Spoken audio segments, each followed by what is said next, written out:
Esto es La Entrevista con Raúl Valladares. Opiniones divididas en el país después de conocerse la iniciativa de ley de justicia tributaria, la cual, según el Poder Ejecutivo, propone un nuevo sistema tributario justo, equitativo, transparente y suficiente que evite que Honduras sea declarado paraíso fiscal y no sirva de guarida de capitales ilícitos y en cambio genere los recursos necesarios para combatir la desigualdad y conlleve a un desarrollo sostenible. No obstante, la postura del Consejo Hondureño de la Empresa Privada es rechazar la ley, tal y como se las presentaron, ya que realmente lo que se pretende no es atraer inversiones al país, sino alejarlas. Lo que se pretende no es generar empleo, sino eliminar los puestos de trabajo formales que tiene actualmente el país, señaló el director ejecutivo del COEP, Armando Urtecho. Según el miembro de la empresa privada, la ley de justicia tributaria ahuyentaría el capital extranjero y provocaría perjuicios y al sector empresarial, y que si la idea del Ejecutivo es que ya no existan empresas o empleos formales, mejor poner un letrero y emitir un decreto para que no vengan las empresas y que todo se vuelva informal.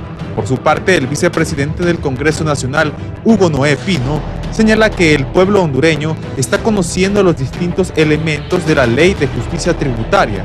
Deben comprender en forma muy clara que se busca una equidad en el sistema tributario hondureño. El pueblo lo va a apoyar, dijo el diputado. Asimismo, el director del Servicio de Administración de Rentas, Marlon Ochoa, defendió la reforma e insistió que el país no aguanta con el vigente modelo de desarrollo en donde un puñado de familias y empresas se ven beneficiadas. Desde la Cámara de Comercio e Industrias de Cortés, su presidente Eduardo Facusé señala que está consciente que se necesitan cambios, ya que el sistema, así como está, no funciona, pero considera que con solo el hecho de aplicar la ley en el tema de invasiones, respetar la propiedad privada, así como en el tema tributario, si hay abusos e ilegalidad, que se aplique la norma para detenerlas, pero no se puede calificar a todos los regímenes como malos.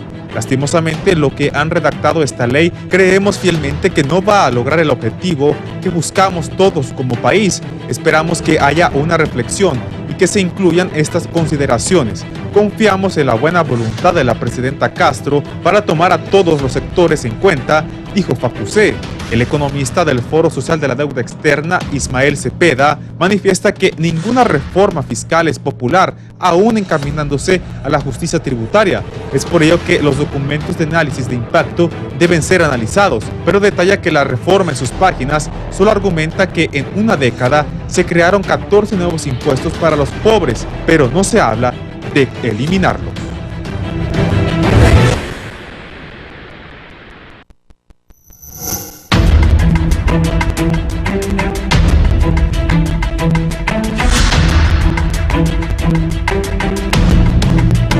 Buenos días, gracias por estar con nosotros en la entrevista. El proyecto de ley de justicia tributaria, vamos a abordar este tema. Buenos días al ministro de Desarrollo Económico, don Pedro Barquero.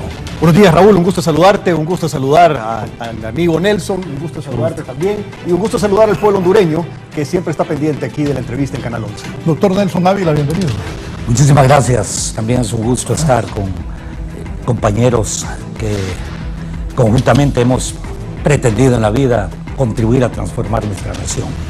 Gracias, doctor. Don Alejandro Alón, economista y catedrático universitario, bienvenido. Buenos días, Raúl, saludo al público. Nuevamente aquí, discutiendo temas de interés nacional y haciendo propuestas de cambio, porque eso es lo que necesita el país. Sobre esto, ahí te envío unos tweets de la doctora Julieta Handal, si los podemos colocar, para expresidenta del Consejo Hondureño de la Empresa Privada. Me los he enviado muy temprano esta mañana. Vamos a darle lectura para poder entrar en el debate de esto, de la ley de justicia tributaria, que hay unas posiciones a favor y otras en contra que vamos a ampliar en este programa. Don Pedro Barquero, ¿cuál es la posición suya en cuanto a esto? No, esta ley lamentablemente no responde a las necesidades reales del pueblo hondureño. Requiere muchísimo análisis y muchísima reforma. Nosotros tenemos que diseñar una ley que elimine los abusos, pero no que elimine el empleo. Necesitamos hacer una ley que evite que se evada el fisco, que haga que se paguen los impuestos de forma correcta, que todos paguemos en justa medida nuestros impuestos, pero que tenga elementos de competitividad que nos ayude a atraer capitales para generar empleo en el país. No podemos pasar del extremo del desorden que teníamos antes, en el que cada quien hacía lo que quería, al extremo de asfixiar la economía y no permitir la venida de esos capitales que nos van a ayudar a generar empleo. Nuevamente, tenemos que también socializar las medidas. No podemos pretender desde el gobierno ser dueños de la verdad. Tenemos que aprender a escuchar y saber tomar en cuenta las recomendaciones de los demás sectores. Allá afuera está no solo el sector privado, está también el Colegio de Economistas, está la academia, están diferentes organizaciones de sociedad civil, están los trabajadores, y todos tienen que ser escuchados y tomados en cuenta en este proyecto de ley, porque una estructura fiscal diferente obviamente tiene que involucrar la opinión de todos porque nos afecta a todos. Ahora, si hay personas, Raúl, que en el pasado abusaron o que en el presente siguen abusando, pues agárrenlos, reviéntenlos, métanlos con la fiscalía, con los juzgados, métanlos presos a los abusivos, a los que violaron la ley, pero no destruyan la empresa privada por un par de abusivos. O sea, no podemos irnos a los radicalismos extremos, necesitamos actuar con moderación, con análisis, no tomar medidas que en el corto plazo nos van a morder la cola. En este país no tenemos muchos atractivos para la inversión. Estos regímenes especiales son un atractivo para la inversión. Si hay que modificar algunos elementos para evitar los abusos, analicémoslos y modifiquémoslos, pero no matemos una de las poquísimas herramientas que tenemos para atraer inversión y empleo en el país. El año pasado, Raúl, la Secretaría de Desarrollo Económico aprobó 26,000 millones de lempiras de inversiones en los regímenes del RIT y del SOLI. 26,000 millones de lempiras. Para septiembre del año pasado, la inversión extranjera directa era de apenas 700 millones de dólares. ¿Qué va a pasar entonces si eliminamos el régimen del RIT y el régimen del SOLI? Nos vamos a quedar sin una importantísima parte de la poca inversión extranjera directa que estamos trayendo. Esa poca inversión que se aprobó el año pasado en la Secretaría de Desarrollo Económico trae 10,000 empleos a la par de compromisos de estas empresas. 10,000. ¿Es poco? Sí, es poco. Pero el año pasado crecimos apenas 18,000 empleos formales inscritos y pagados en el Instituto Hondureño de Seguridad Social. El año 2021 lo cerramos con 830,000 empleados inscritos en el Seguro Social y el año 2022 lo cerramos con 848,000. O sea que estas inversiones autorizadas y los compromisos de empleo de 10,000 representan más de la mitad de los empleos formales que se generaron en el año pasado. Entonces, nuevamente, tenemos que cuidar las pocas herramientas que nos están ayudando a traer la poca inversión y el poco empleo que se está generando en el país. ¿Hay que eliminar los abusos? Sí. ¿Hay que castigar a los abusivos? Sí. Pero no hay que matar la economía de este país y no hay que eliminar las pocas cosas que nos están ayudando a traer, aunque sea, un poco de empleo. Doctor Ávila. No, yo estoy de acuerdo completamente con lo que acaba de plantear el ministro, o sea, mi amigo Pedro. ¿Que hay necesidad de hacer reformas? Sin duda. ¿Que hay exoneraciones, exenciones, perdones de deuda, abusos y todo lo demás? Eso debemos eliminarlo, pero focalicémoslo. ¿Cuál es el objetivo de una reforma? 1, disminuir la desigualdad. 2, garantizar transparencia del proceso fiscal. 3, garantizar eficiencia del sistema. 4, también simplificar procesos. 5, garantizar que venga inversión. 6, disminuir en consecuencia, como dije en el primer punto, la desigualdad, los índices de mala distribución de recursos. Y por ello, lo que tiene que ir paralelo a toda reforma es una matriz de impactos en los diversos escenarios. Y esa matriz de impactos es lo que va a permitir determinar hasta dónde hacer algunas reformas. Hay reformas graduales que hay que hacerlas. Cuando usted hace reformas de un solo, sin considerar todos los impactos precisamente sociales, económicos, etcétera, etcétera, entonces usted está violentando elementos, yo diría, normales en la ciencia económica. El problema, en mi opinión, y lo voy a decir en este momento, es que al gobierno le hacen falta exactamente economistas en el gabinete económico. Y la economía no es una técnica, la economía es una ciencia.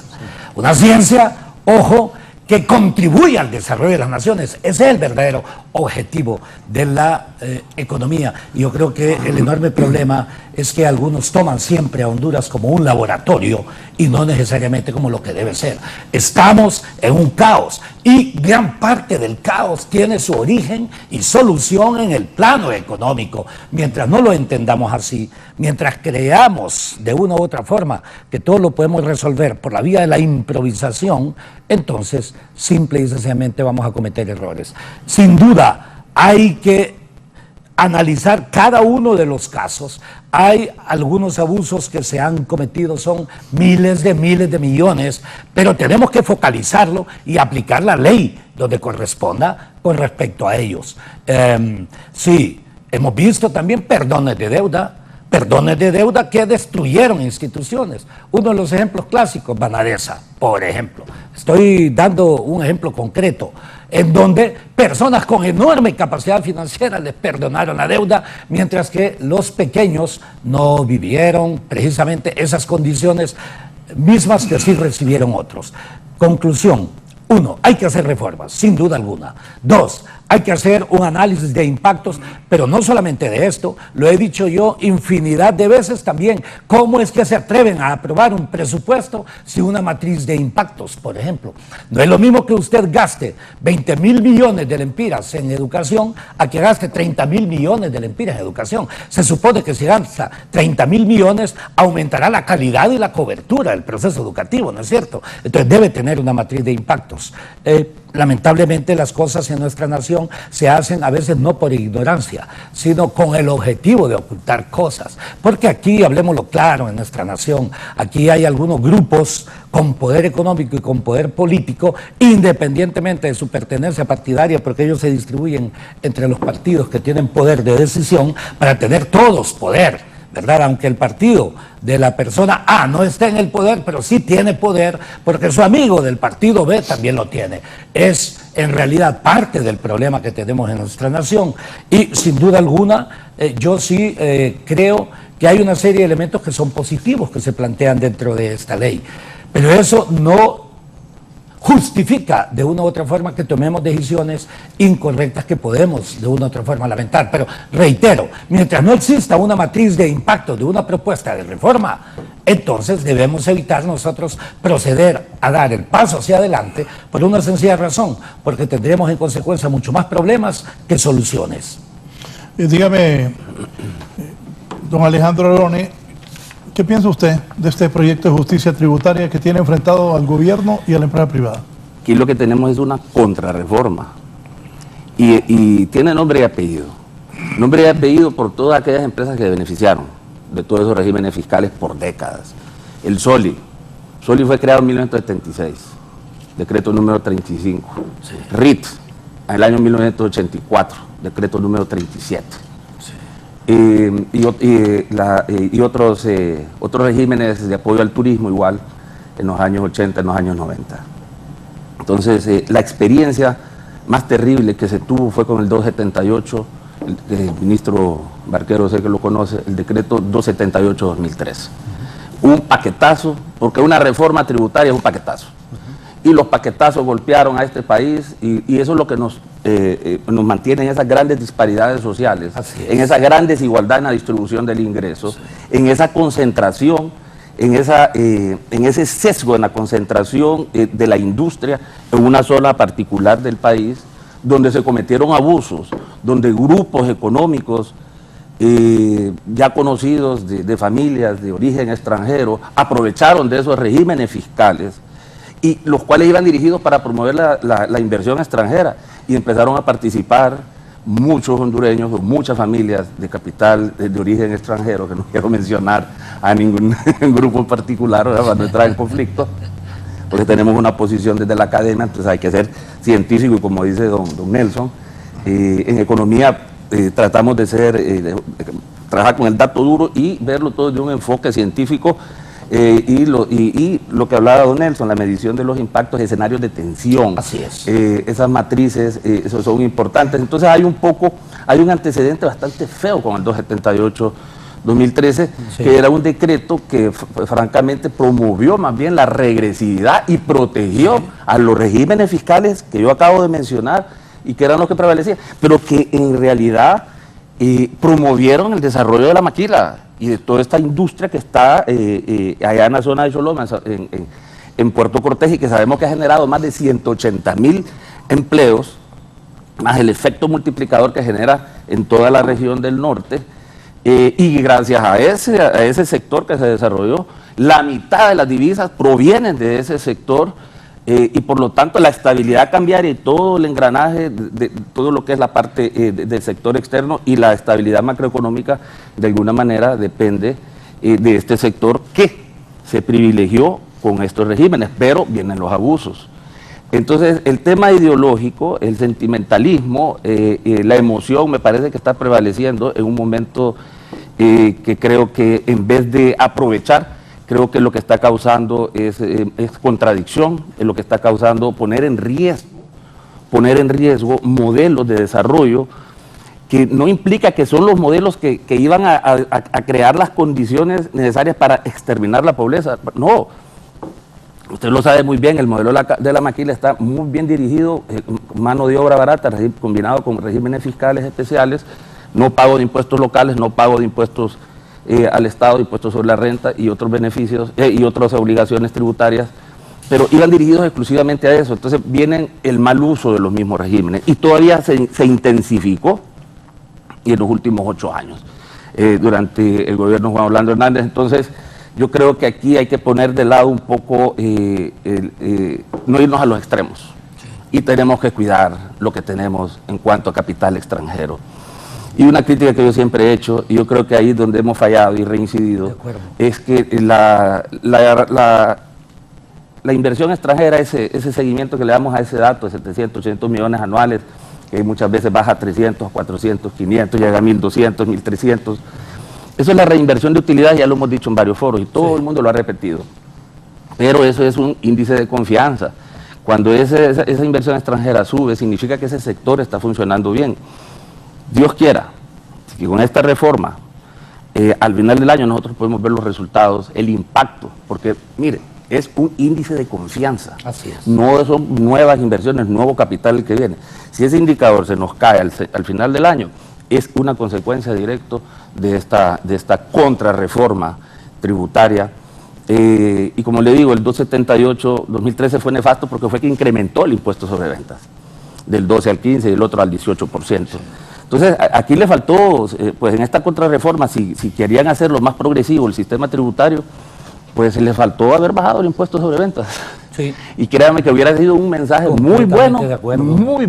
Bajar el impuesto sobre ventas es disminuir la regresividad, aunque sea un punto. Obviamente hay que basarse, como dice don Nelson, en escenarios de tensión, en matrices de impacto y fácilmente medibles, hombre. Pero he notado algo. Lastimosamente no revisé las cifras anoche específicamente, hace como una semana lo hice, pero he visto que ha ido disminuyendo la regresividad, pero es porque las ventas cayeron debido a la alta inflación. Entonces ha ido bajando esa diferencia entre impuestos sobre renta y venta, pero aún así el sistema tributario sigue siendo regresivo. Y bien, está bien que a través de estas iniciativas trate de buscarse la equidad tributaria, la justicia tributaria, y que los que más ganen paguen más. Pero hay que tener mucho cuidado porque se ha comprobado que la inversión que realiza la empresa privada no es suficiente. Lo dijimos el otro día. Y la formación bruta de capital fijo, en realidad no genera los suficientes empleos que necesita el país en este momento, o no lo ha generado en décadas. ¿Qué ha pasado? Entonces tenemos que tener mucho cuidado con esta contrarreforma tributaria. La expresidenta del Consejo Hondureño de la Empresa Privada ha puesto esto. Por favor, dice la doctora Juliet Handal: como empresaria siempre lo he dicho, incentivos fiscales atraen, generen inversiones, pero estos no deben perpetuarse ni ser cheque en blanco. Un error. Hasta el Fondo Monetario ha recomendado la revisión de exoneraciones, dice Juliet Handal. 2. No me explico por qué se dice que al eliminar los abusos fiscales habrá gran desempleo. si las empresas fortalecidas con incentivos fiscales ya no los necesitan más tiempo y no deben despedir empleados, dice. La gran mayoría de miles de empresas en nuestro país nos hemos fortalecido a fuerza de sacrificio, lágrimas y trabajo, generando empleo, aún en condiciones de competencia desleal. Y finalmente dice la expresidenta del Consejo Hondureño de la Empresa Privada, Julie Handal, lo que buscamos siempre los empresarios es que haya igualdad de condiciones para competir y factores que nos permitan competir y trabajar en paz. No hemos tenido ni esperamos privilegios, aún así hemos salido adelante. Don Pedro, ¿qué comentarios hay? No, tiene toda la razón, doña Juliet. O sea, es precisamente de lo que estamos hablando. Sí. O sea, sí hay que hacer una reforma tributaria. Por supuesto que lo ocupamos. El sistema tributario que tenemos en el país no nos ha llevado a ningún lado bueno.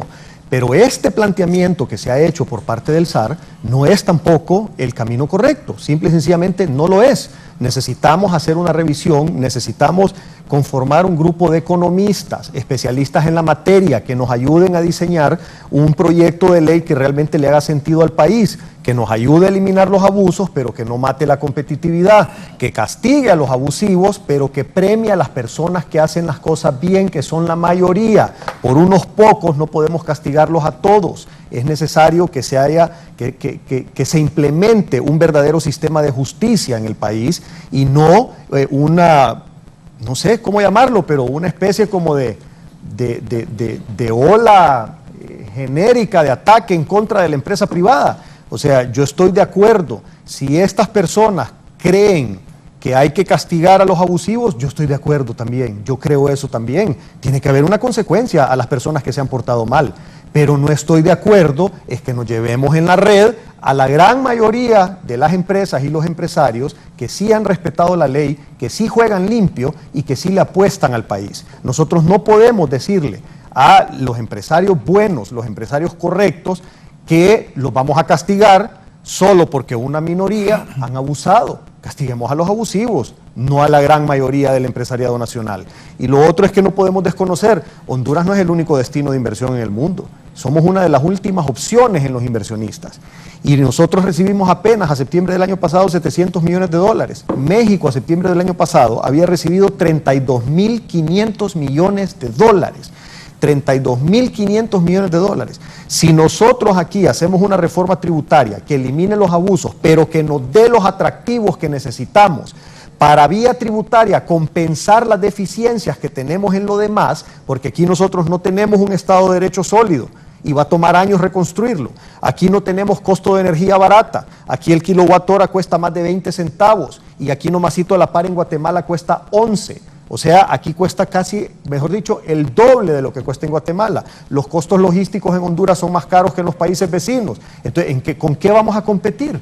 O sea, necesitamos estar conscientes de nuestra realidad. ¿Es una buena realidad? No. ¿Es una realidad bonita? No. ¿Me gusta esa realidad? No, pero es la realidad y tenemos que aprender a jugar con ella. Y si no tenemos otros elementos competitivos, no nos queda más opción que establecer regímenes de beneficios fiscales para que eso nos atraiga capitales, por mientras fortalecemos el Estado de Derecho, por mientras bajamos el precio de la energía, por mientras capacitamos mejor y educamos más a nuestra gente, por mientras bajamos los costos logísticos, para que poco a poco, en lo que vamos fortaleciendo los demás elementos competitivos, vayamos entonces dependiendo cada vez menos de los regímenes especiales. Pero es un proyecto con metas y plazos a corto, mediano y largo plazo. No podés hoy eliminar un atractivo de la inversión si no tenés listos los demás. Es como pegarse un tiro en el pie, no va a funcionar. Entonces hagamos las cosas bien. Nuevamente insisto, porque quiero que quede claro esto y por eso voy a ser bien repetitivo. ¿Hay que eliminar los abusos? Sí. ¿Hay que castigar a los abusivos? Sí. Pero al mismo tiempo tenemos que mantener la competitividad del país. Y una economía no funciona solo con garrote. Tiene que haber zanahoria y garrote. Castigo para los que se portan mal y premio para los que se portan bien. Me dice, soy Joaquín García Gómez, soy empleado del SAR y trabajé en el proyecto de justicia tributaria. Nadie está eliminando las concesiones y contratos que ya tienen las empresas. Pedro defiende al COED y manipula la verdad. Lo que no se va a hacer es dar más concesiones con esos privilegios que son corruptos y onerosos. Se van a dar más exoneraciones, 2 regímenes nuevos, pero en otras condiciones de transparencia. Defender 25 grupos económicos que se han aprovechado el 98% de las exoneraciones es dañar al pueblo. La presidenta, solo te termino, la presidenta pidió que se le presentara al COE esa propuesta, es su voluntad. Pedro sacó su verdadero fondo, defender un modelo corrupto que ha endeudado y quebrado este país. Está contra los cambios que propone la presidenta. Mira, quien miente es esa persona que manda el mensaje. Nuevamente, por eso insisto que voy a ser repetitivo. Yo insisto, hay que eliminar los abusos y castigar a los abusivos, pero no hay que matar la economía, son dos cosas diferentes. Estas personas han montado una campaña en contra mía, mintiendo. Quien miente, joven, es usted, el mentiroso es usted. Yo hablo claro, no estoy de acuerdo con los abusos. Eliminemos los abusos y castiguemos los abusivos, pero no eliminemos y matemos la economía, no eliminemos y matemos la capacidad del país de traer inversión, no eliminemos y matemos la capacidad del país de generar empleo. Sí. Está diciendo usted, se van a respetar los que ya lo tienen, es que ese no es el punto es cómo vamos a traer más capitales y más inversión y generar más empleo de aquí en adelante. Y esos 2 regímenes que están plasmados en el documento que usted hace mención, perdón, pero no sirven para nada, eso no va a traer ni medio dólar de inversión al país. ¿Por qué? Porque no compite con los regímenes de los demás países de la región centroamericana y mucho menos con otras partes del mundo. Necesitamos compararnos con los demás países para asegurarnos de ofrecer cosas atractivas que realmente hagan que vengan esos capitales al país. Pero ofreciendo 2 regímenes que ofrecen muchísimo menos de lo que ofrecen los vecinos, no vamos a traer a nadie. Es como que estemos en una calle del comercio y todos vendamos la misma camisa y usted ponga una tienda ofreciendo un 5% de descuento y Nelson, Raúl y Alejandro en su tienda venden la misma camisa con un 20% de descuento. ¿Quién va a vender, joven? ¿Va a vender usted con un 5% de descuento o van a vender los demás tiendas con un 20% de descuento? Ellos van a vender, van a ganar plata, van a generar empleo y usted se va a quedar muriendo de hambre hasta que cierre su tienda. No es lo correcto lo que se está haciendo. Nuevamente, no es lo que necesita el país. Y yo le quiero pedir disculpas a las personas que se enojan, pero no me importa que se enojen. Yo voy a decir la verdad, porque lo que necesita el país no es eso. Y yo no quiero ser ni cómplice ni responsable de semejante equivocación que están pretendiendo implementar en el país. Don Nelson. Para resolver el caos que nosotros tenemos en Honduras, la desigualdad, la pobreza, y garantizar procesos de crecimiento para desarrollar la nación, nosotros requerimos políticas expansionistas. Lo que tenemos son políticas más bien contraccionistas en donde se privilegia el gasto sobre la inversión. Ese es un serio problema. ¿Y cómo se resuelve? Segundo punto. Como precandidato presidencial yo dije, una de las primeras medidas que tomaremos es armonizar las políticas macroeconómicas. Y las políticas macroeconómicas en este momento, sobre todo la política monetaria, es completamente contraccionista. O sea, si estamos en crisis, debemos generar condiciones más bien para expansión. Pura política keynesiana clásica. Es importante recordar cómo salió el capitalismo de su crisis más profunda que tuvo después de fines del siglo XVIII, ya en 1929. ¿Cómo salió? Con políticas en donde hubo la necesaria participación del Estado para resolver la crisis coyuntural y en consecuencia las inversiones públicas orientadas hacia eso. Yo recuerdo, el expresidente, el único que ha sido presidente 3 veces en los Estados Unidos y luego la quitaron, Franklin Delano Roosevelt, el New Deal, el nuevo desafío cuando planteó fueron políticas precisamente expansionistas para sacar a los Estados Unidos de esa crisis profunda que tenía, lo que los economistas llamamos de una u otra forma políticas keynesianas. Y yo sí creo que en realidad debemos nosotros, por eso decía el segundo punto, armonizar todas las políticas macroeconómicas, mientras unas sean contraccionistas y otras sean también expansionistas, pero con respecto al gasto, pero no con respecto a la inversión, entonces lo que vamos a tener es, en realidad, un efecto nulo o negativo. Y lo hemos dicho insistentemente, reitero, es fundamental hacerlas. Entonces hay que hacer reformas de las 7 políticas macroeconómicas, las recuerdo. Primer punto, política monetaria, cambiaria, crediticia, política de exportaciones, política de importaciones, política fiscal, que es el caso, y política financiera, o sea, la relacionada con los bancos. En la medida en que nosotros hagamos estas reformas simultáneamente, con matriz de impactos, cada una de ellas, me disculpan, dirigida por economistas, entonces en esa misma medida vamos a tener nosotros solución a los problemas fundamentales. El tercer punto, sin duda alguna el modelo económico en Honduras ha sido estructural y ha fracasado en muchos campos. Un elemento capital, el modelo económico apenas absorbe 1/3 de la población económicamente activa. 2/3 de la población económicamente activa en Honduras o están condenados, obvio, al desempleo permanente o a crearse sus propias condiciones. Al mercado de trabajo anualmente llegan aproximadamente 150,000 jóvenes.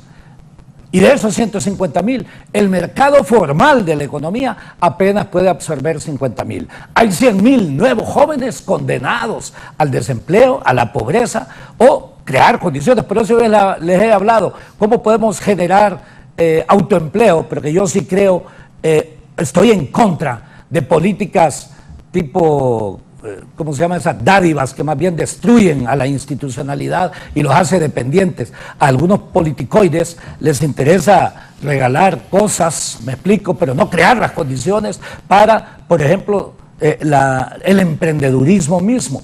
Yo he dicho, con $1,000 millones, que es la mitad del crédito que solicitaron al Banco Central, ¿no es cierto? Con $1,000 millones, estoy hablando yo, 25,000 millones de lempiras, yo le puedo generar emprendedurismo a 500,000 de personas. ¿Me explico? Hagámoslo, pero hagámoslo bien. Creemos el Fondo Nacional de Apoyo a la Micro, un Fondo Nacional de Apoyo a la Micro, Pequeña y Mediana Industria, en donde no solamente es crédito, es capacitación en gerencia, capacitación en inteligencia de mercados, etcétera, etcétera. Si queremos hacer bien las cosas, lo que estoy planteando es que si pensamos en la nación, nos equivocamos menos. Ahora, si pensamos en los partidos políticos a los cuales nosotros pertenecemos o a los grupitos de poder con los que estamos relacionados, entonces nos equivocamos, tan elemental. O también, si tratamos de imponer una visión ideológica, que algunos ni la comprenden y dicen comprenderla, entonces no entendemos que para desarrollar una nación tenemos que actuar por convergencia. Tenemos que actuar por convergencia. Tenemos que actuar por convergencia. Sí. O sea, el caos en nuestra nación es tan profundo que cuando alguien pretende, más bien, imponer una visión que a veces ni la comprende, me disculpan, entonces lo que va a ocurrir es mayor caos. Pero los caóticos funcionan en el caos. Ellos, pero destruyen la nación. Otro tercero o cuarto elemento, riesgo país.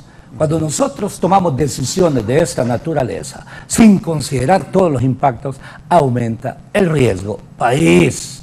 Y el riesgo país aumentado significa reducción de inversiones, significa aumento de la pobreza, significa al mismo tiempo, lamentablemente, aumento de la desigualdad. Entonces podemos lograr un efecto inverso al que en teoría podemos lograr. Ahora, yo sí estoy completamente de acuerdo, ojo, aquí yo he escuchado a Pedro y Pedro ha sido enfático cuando plantea eliminar los abusos, eliminar algunos regímenes de esta naturaleza. Es más, fíjese que cuando ellos plantean limitar a 10 años, inclusive fíjense que probablemente yo soy un poco más fuerte que eso. Yo limitaría a 5 años por una sencilla, todas estas exoneraciones, por una sencilla razón, porque empresa que no es rentable, ojo, a los 5 años de operación y necesita el subsidio del resto, entonces tiene una tasa de ganancia producto del sacrificio del resto de la población, ¿no es cierto? Entonces debería obtener, como hemos dicho, su punto de equilibrio máximo en los 2 años de operación y después, obvio, debe ser suficientemente rentable. Aquí tenemos empresas que entiendo yo, tienen algunas empresas hasta 74 años de convivir con ese tipo de procesos. Y coincido con lo que puso la doctora Julieta Handal. Se han generado competencia desleal con respecto a algunas de esas cuestiones. Hay que eliminar la competencia desleal, sin duda alguna. Hay que eliminar los abusos. Hay que eliminar inclusive a todas aquellas empresas que sistemáticamente han abusado de los regímenes a los cuales ellos tienen derecho. Quíteselos de por vida completamente. Estoy completamente de acuerdo en muchos de los puntos ahí planteados, pero no, ojo, sobre la base de que no se debe aprobar absolutamente nada si no tenemos claro cuál será el impacto de cada una de esas medidas. Dice, para el señor Nelson Ávila, dice don Nelson Sierra, que habla en jerigonza, Piketty, el gran economista del mundo, que escribe el bestseller más grande del siglo XXI sobre economía, dice que hay que hacer que las grandes fortunas paguen impuestos de la justicia tributaria. Y lo dice Biden, y me manda esto, ponerlo... Sí, lo he dicho yo también. Más impuestos a los ricos, la fórmula de Biden contra la desigualdad. El presidente de Estados Unidos anunció en su discurso del Estado de la Nación que tratará de aprobar una legislación que permita gravar más a las grandes fortunas. Y es correcto, si nosotros lo hemos planteado aquí también, todos lo hemos dicho. O sea, pero ¿qué es lo que ocurre? Una serie de reformas son completamente obvio. Muchos de los sistemas que tenemos son altamente regresivos. ¿Qué significa regresividad en economía? Significa injusticia tributaria, me explico. Y aquí nadie, Thomas Piketty, francés, sí, un joven muy bueno sobre la historia del capital, no del capitalismo, del capital, me explico, es diferente. Es una lectura obligatoria y nadie ha dicho lo contrario de lo que acaba de plantear esta persona. Yo le sugeriría lo siguiente, vea, el modelo educativo nuestro nos ha hecho que seamos en realidad adláteres. Nos ha hecho que no pensemos.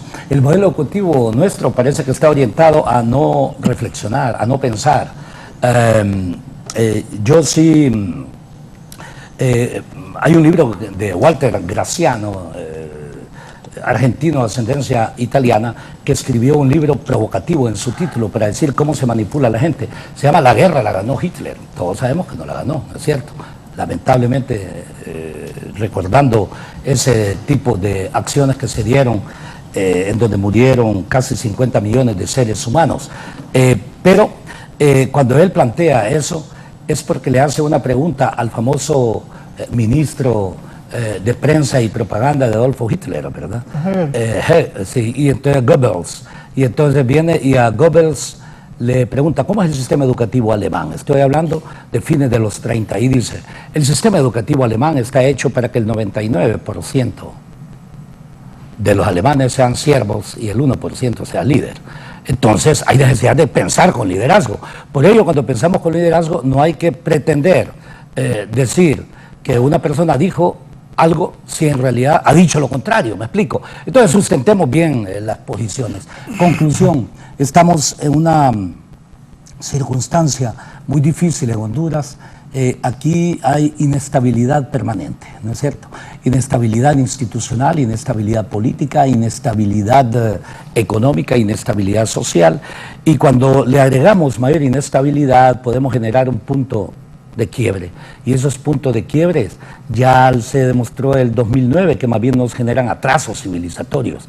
Entonces pensemos como gente civilizada, pensemos también científicamente y encontraremos resultados. Yo soy de aquellos que creo que Honduras puede ser una nación desarrollada si nosotros los hondureños lo queremos y si hacemos uso adecuado de recursos, si hacemos uso adecuado también de todas las políticas. Pero para ello hay necesidad de una nueva generación de líderes. Ya estamos cansados exactamente de algunos liderazgos que violentan la Constitución de la República, violentan las leyes, usan el presupuesto de todos nosotros como ellos quieren, me explico, y por eso tenemos el país que tenemos. Debemos establecer, y he aquí la última recomendación de esta participación. Compañera Xiomara, le he dicho varias veces, haga uso de su liderazgo, y su liderazgo significa, no haga caso a aquellos que dividan la nación, una la nación, y al unir la nación, yo les sugiero, hagamos un plan de gobierno integrado, modifique todo su gabinete. ¿En qué sentido? Hay buenos, sin duda alguna, pero inmensa mayoría no necesariamente está dentro de este calificativo, si no veríamos los resultados en este momento. Entonces, mientras tanto, yo les recomiendo lo siguiente, ya lo he dicho varias veces: hagamos políticas de Estado, que las políticas macroeconómicas funcionen como verdaderas políticas de Estado, que no sea cualquier gobierno que llegue a imponer sus condiciones cuando realmente hay criterios generales de cómo disminuir la desigualdad, hay criterios generales económicos de cómo reducir la pobreza, hay criterios generales económicos también de cómo el objetivo no es tributar para crecer, el objetivo fundamental es tributar para desarrollar las naciones. Ese es el verdadero objetivo. Hagamos políticas de Estado, pero hagámoslo ya. Costa Rica, después de la revolución de 1948, definió el papel fundamental, la educación. Perfecto. Eso ocurrió exactamente hace 74 años. Entonces, ¿de qué nos quejamos si a nivel universitario, más bien en nuestro país, se forja la ilegalidad, se forja la ilegitimidad, se forja la antiética, se forja la antiacademia? Y no tenemos en consecuencia clasificadas universidades como si las tiene Costa Rica. ¿Por qué? ¿Por casualidad? No. Los economistas no creemos en la casualidad. Daré una definición matemática de lo que en economía se conoce como causalidad. Y la causalidad, dice, es el punto de intersección en donde dos o más series nacen independientes, pero se interceptan en algún punto de la historia. Actuemos en consecuencia por convergencia. Ese es el mensaje. Alejandro. Creo que aquí lo que faltó fue un pacto. Bueno, no faltó. Todavía puede hacerse un pacto social. Sí. Porque en el pasado se habló de pacto fiscal. Y participaban el FOSDE y participaban todos los sectores y nunca llegaban a un acuerdo. O se hacían aquellas propuestas. Esa es nuestra propuesta. Entonces, mira, es un pacto social, pero que involucre a los personeros más técnicos, a las instituciones que en realidad tienen el poder de ejecutar y aplicar una política que articule bajo un marco macroeconómico que busque generar el impacto necesario para poder continuar con un proceso de reactivación y estímulo a la economía. Como decía usted, necesitamos entrar a un esquema entonces más articulado de política fiscal, de políticas de comercio, y no solo irnos por el tema fiscal. Así es. Y ese es el gran, ese es el punto. Ese es el gran problema que se está presentando. Exacto. Que nos dan una propuesta, nos venden una propuesta que solo se enfoca en un sector. Y la propuesta no está afinada y no está suficientemente socializada. Y aunque vaya al Congreso a discusión, se corre el riesgo que por los cabildeos políticos se pueda aprobar algo que en realidad va a tener el efecto contrario. Entonces, ¿por qué no revisar los tratados comerciales? Esa es una parte, aquí está el ministro de Desarrollo Económico. ¿Por qué no una reforma crediticia paralela a una contrarreforma fiscal? La reforma monetaria es fundamental. ¿Por qué una reforma monetaria y revisar inclusive hasta la ley del Banco Central? O sea, así es. El problema es que tenemos a los organismos internacionales siempre dictándonos las medidas y qué tenemos que hacer en materia macroeconómica. Entonces yo creo que si el gobierno de Xiomara Castro quiere hacer un cambio estructural en Honduras, me parece que tiene que hacerlo con un equipo técnico de economistas, como ustedes lo planteaban, que incluya al ministro Barquero, obvio, porque es el ministro de Desarrollo Económico, que incluya a la presidenta de Banco Central, que esperamos y le deseamos suerte con un buen directorio, que tenga el mejor directorio de Banco Central, que creo que... Con formación económica. Con formación económica, yo creo que ahí tenemos... Por eso es que, mire, muchas veces el silencio, ¿verdad?, preocupa, sí. Pero hay veces es que cuando usted tiene más los asesores o no tiene un cuerpo técnico que le diga cuáles son las propuestas que se deben de seguir, entonces yo creo que ahí es donde se cometen los errores por medio del silencio, por omisión. Exacto. Y yo creo que ahorita, no obstante, todas las cifras macroeconómicas nos las dieron bonitas, la realidad es la pobreza. Entonces, ¿cómo combatir la pobreza? Y una medida de este tipo, que es una medida como de corto plazo, que trata de resolver un problema por un ímpetu de buscar la justicia social. Porque por buscar la justicia social se clama por la justicia tributaria, pero no se acuerdan de que la mayor parte de los impuestos, bueno, o sea, el aporte que hace la empresa privada en cuanto a los ingresos tributarios es bien importante. Sí. Es súper importante y ellos son los generadores de empleo. Entonces yo creo que este tipo de... En el sector informal. Sí, y también me llama la atención que el SAR es el ente recaudador. Entonces yo no recuerdo que el ente recaudador, o dígame si me equivoco, de ahí nacen las reformas tributarias. No. Las reformas tributarias nacen dentro de un gabinete económico. Así es. Dentro de un gabinete económico. Así. Un gabinete económico bien estructurado, con aquellos personeros que tienen el conocimiento y la experiencia, y entonces ahí usted ya empieza a articular algo que tenga un efecto positivo, ponderado, y que no nos vaya a llevar a un abismo, a un error histórico, porque mire, si se nos van esas empresas a Nicaragua, porque ahí está Nicaragua, ese es el mercado más atractivo, la mayor parte de las inversiones, durante la narcodictadura, ¿dónde se iban las empresas? A Guatemala. Ahí hubo una desbandada, ¿se acuerdan? En Choluteca. 4 empresas. Sí, en 2019, 4 o 5 empresas se fueron del sur de Honduras, en Choluteca, y se fueron para Guatemala. Porque no soportaron la carga de la energía, en este el costo de la energía. Apenas atraemos 1/7 de las inversiones extranjeras en Centroamérica. Y quiero mencionar esto. Mire, con el decreto 78-2013, y que tenía irónicamente el nombre, el nombre del decreto, y hablaba de control de las exoneraciones y la evasión fiscal, reordenamiento de las finanzas públicas, control de exoneraciones y combate a la evasión fiscal. Ese era el título, el nombre del decreto. Pero en el artículo 2 le decía, pero quedan exentos. Entonces le decía, decreto número 70-2007, 2007, 70-2007. ¿Y cuál era el famoso 70-2007? Es aquel que evitaba que se le quitaran todos los beneficios fiscales a las generadoras de energía, que sabemos que tenían cláusulas bizarras y que al día de hoy son los causantes de que el costo de la energía y que la ENE esté en la situación que está. Entonces, ese solo es un ejemplo de las aberraciones históricas que se presentaron en las reformas tributarias, donde se protegían ciertos sectores que tenían intereses mezquinos y no miraban los intereses del país. Nadie tuvo la visión suficiente, por eso, y lo hemos dicho en el caso foros, de las sedes, por ejemplo. Volver a la planificación, doctor, volvamos a la planificación y trabajar en una forma más estratégica. Los planes de gobierno son de corto plazo, y estas medidas que se toman ponen en riesgo el corto, el mediano y el largo plazo, posiblemente con efectos no reversibles.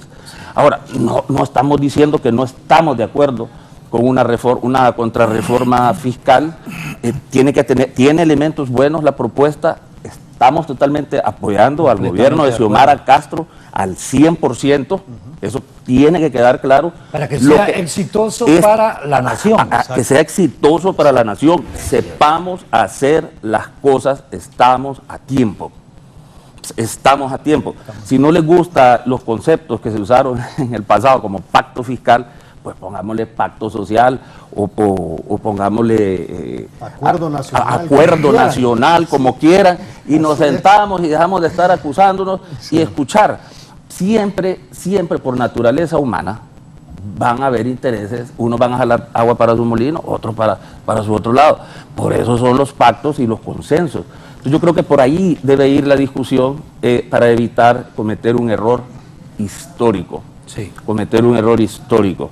Estamos de acuerdo con reformas fiscales, pero que vayan complementadas con otro tipo de reformas. No quiero usar la palabra estructural, que no suene como los años 90. No. Ya son malas palabras, pero técnicamente es el término correcto. Pero técnicamente es el término correcto. Reformas simultáneas de las 7 políticas simultáneas, porque es que usted, mire, le pone el billete a la gente con acceso al crédito. Así es. Le permite vender los productos en los mercados internacionales y continúa mejorando las ventajas competitivas. Y mire, todo lo que se generó en las últimas décadas fueron fallas de mercado, totalmente opuesto a la lógica de mercado. Todos fueron fallas de mercado. ¿Cómo reversarlas ahora? Ese es el ímpetu, pero hay que hacerlo técnicamente. Miren, voy a ir a una pausa, luego va a hablar con Pedro y Germán, ya le voy a dar participación. Aquí, antes de ir al COEP, el secretario privado de la presidenta Xiomara Castro, Marlon Ochoa, el director de la SAR, y el ministro de Desarrollo Económico, Pedro Arquero. Pedro Arquero me dijo aquí, se va a socializar eso. ¿Te acordás, Pedro? Sí. Así me dijiste aquí antes de ir ahí. Sí. no has hablado con la presidenta porque ahora está claro que tú estás en contra de eso. Y hubo un enfrentamiento con el director del Azar. Sí. Permíteme. ¿Cuál es tu posición? ¿Estás con la presidenta en su decisión o no estás? No me contestas, vamos a la pausa y pónganme lo que ha puesto en sus redes el ministro Pedro Barquero. Cuando terminan los argumentos comienzan los ataques. Pensar diferente es traicionar, se pregunta don Pedro. Me apunto al socialismo democrático de Xiomara Castro, dice, no al socialismo autocrático que sembrando el odio quiere implementar ese pequeño grupo de radicales. Eliminemos los abusos, no los empleos. ¿Quién es ese pequeño grupo de radicales? Nos va a decir el ministro Pedro Barquero. Él está a favor de este proyecto de ley de justicia tributaria. Recordemos que este proyecto de ley lo puede aprobar o no el Congreso de la República. Otro punto importante es que la embajadora se ha pronunciado en contra de este proyecto. Sin embargo, en los Estados Unidos Biden dice todo lo contrario. Vamos a una pausa y continuamos desde la entrevista.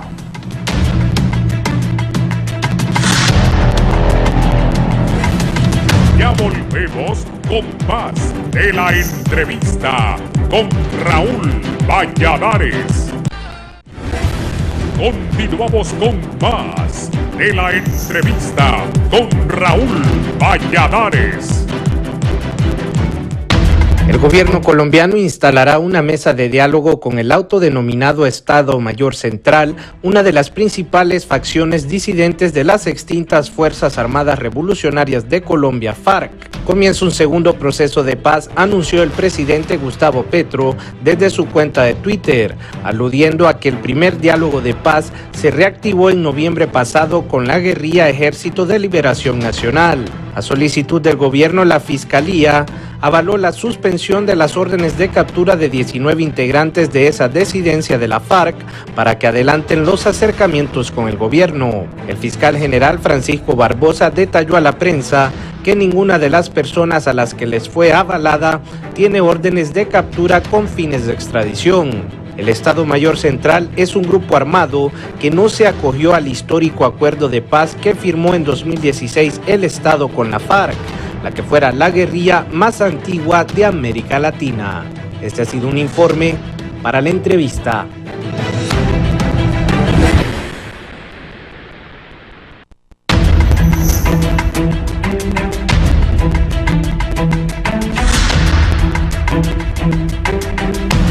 Bien, el abogado Germán Leicelar, brevemente, abogado, buenos días. Buenos días, Raúl, gracias por el espacio. Un saludo a Pedro Barquero, un saludo a Nelson Ávila y al señor economista que está ahí, que no lo conozco, no tengo el gusto, pero un saludo. Primero que nada quiero felicitar un excelente programa y rescatar un programa en un ámbito de respeto y con vocación de construir, que es lo que necesita Honduras. Yo creo que Honduras no puede seguir excluyendo a las personas solo porque no dicen lo que quiero oír. Tenemos que cultivar el respeto a quien sabe de lo suyo y apoyar las voces que tienen autoridad en cada materia, área, de acuerdo a lo que esté haciendo. Por otro lado, señalar y estar de acuerdo con lo que se ha dicho hoy, de que en todo ámbito de nuestro país el problema gira alrededor de la falta del respeto a la ley. Tenemos que construir institucionalidad. Es como cuando se eliminó el trabajo por horas sin alternativas ni soluciones, o el mismo efecto que se dio cuando se eliminó completamente la ley marco de seguridad social, que tuvo efectos muy nocivos para el seguro social, para el empleo, para el RAP, para una serie de cosas.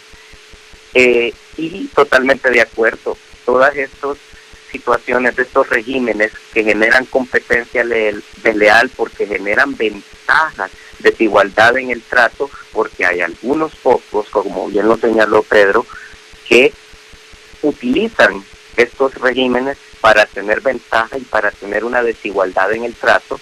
¿Por qué? Porque usamos tráfico de influencias, usamos argollas, y al final, cuando las cosas se pueden hacer bien, se hacen adecuadamente, sí estamos sancionando todos los incumplimientos de ley.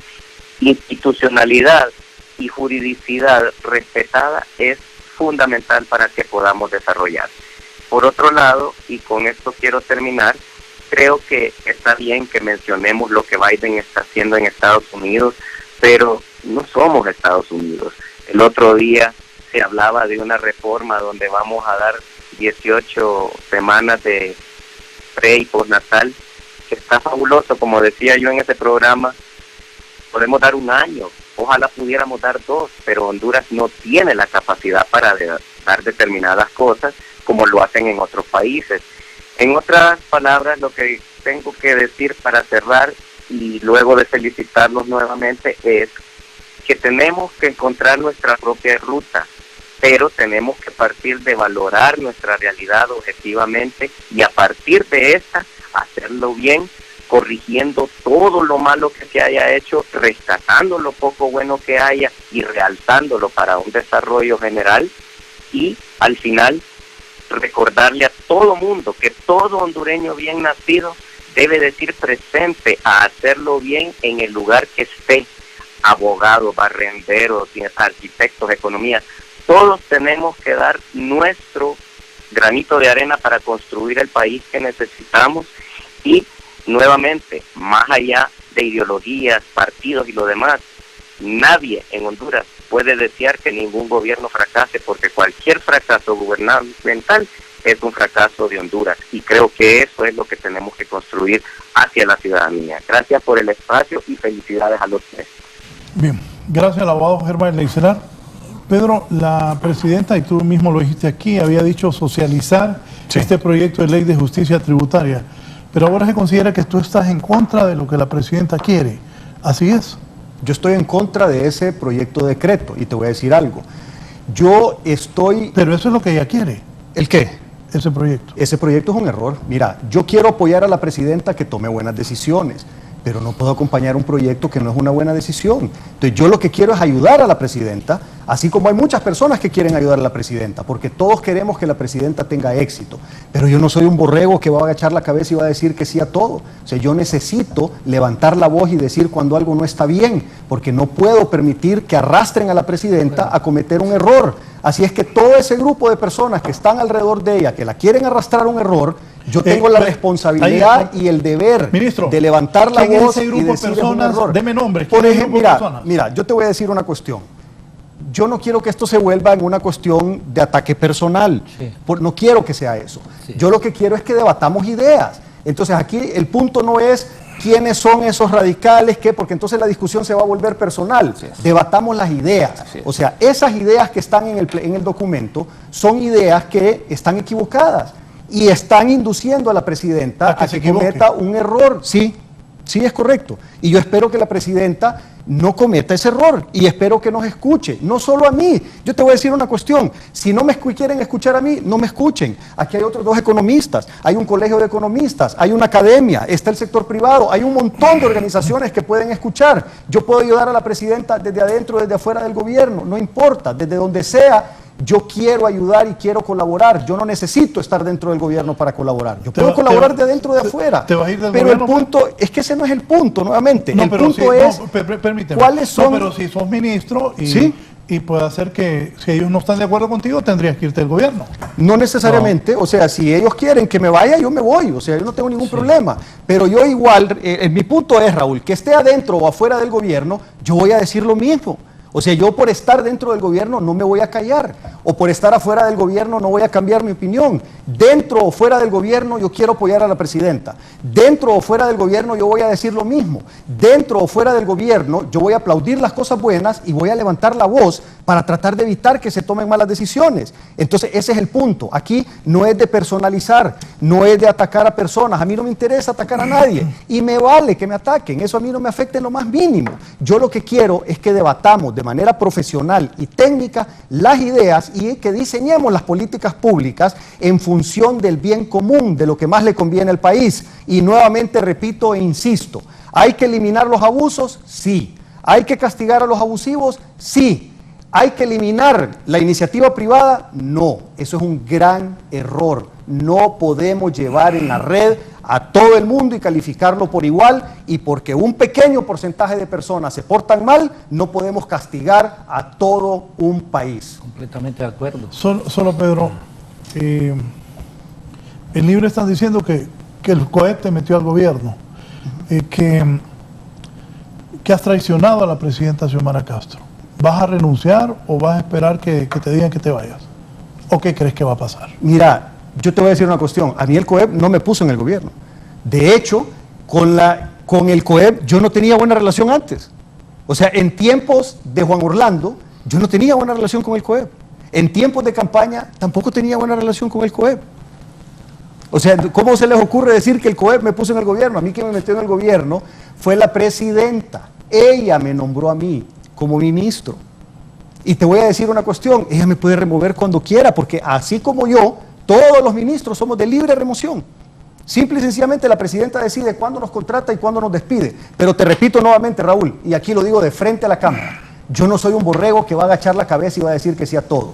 Yo necesito poder aplaudir las cosas buenas y llamar la atención sobre las cosas malas. No soy un borrego, no voy a agachar la cabeza a decir que sí a todo.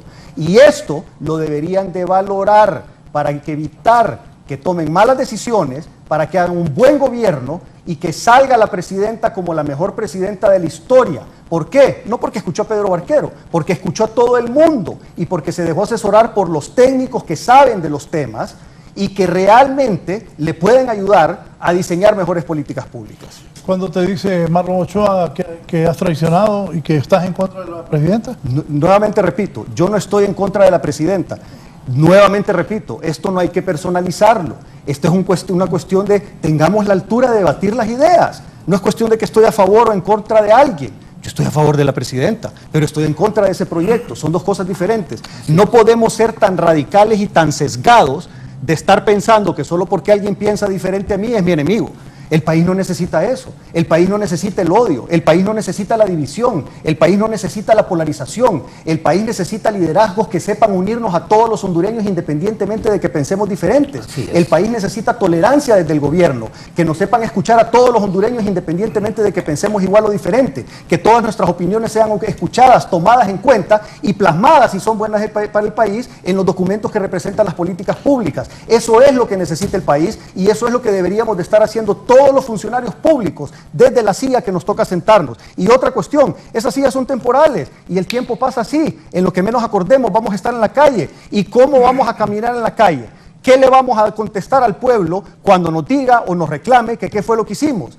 Entonces, tenemos que prepararnos para eso, para que cuando nos toque salir de esas posiciones que son temporales y efímeras, podamos caminar con la frente en alto en la calle y decir: tomamos buenas decisiones, hicimos las cosas bien, invertimos en educación, invertimos en salud, mejoramos la economía, generamos empleo. Ese tiene que ser el objetivo de todos nosotros como funcionarios públicos.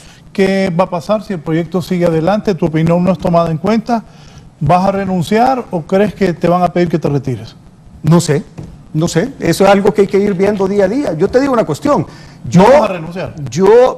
La verdad es que no he pensado en renunciar. O sea, yo pienso que simple y sencillamente yo voy a seguir diciendo lo que tengo que decir, dentro o fuera del gobierno. Y estando dentro del gobierno, yo creo que puedo incidir para evitar que se tomen malas decisiones. Igual lo puedo hacer desde fuera del gobierno. O sea, no va a cambiar mi opinión, no va a cambiar mi posición, estar adentro o estar afuera. Pedro, pero bueno, yo fui funcionario una vez, 3 años, 9 meses, fui compañero del doctor Ávila. Cuando hay un presidente, yo recuerdo una vez que Yanni Rosenthal, el presidente Zelaya y yo, y Yanni Rosenthal le dijo: presidente, no estoy de acuerdo, pero voy a hacer lo que usted dice. Porque uno está subordinado al presidente. Si no estás de acuerdo y no se hace lo que ella dice, ¿te vas a ir? ¿O te vas a quedar? Es que si me piden que me vaya, yo me voy, Raúl. Nuevamente, todos los ministros estamos a disposición de la presidenta. En el momento en que ella decide contratarnos, nos contrata, y en el momento que ella decide despedirnos, nos despide.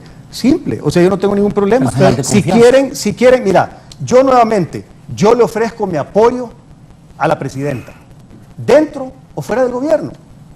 Yo lo único que quiero es que se escuchen las ideas, no solo las mías, sino que de todos los demás. Eso es lo único que quiero. O sea, yo no tengo...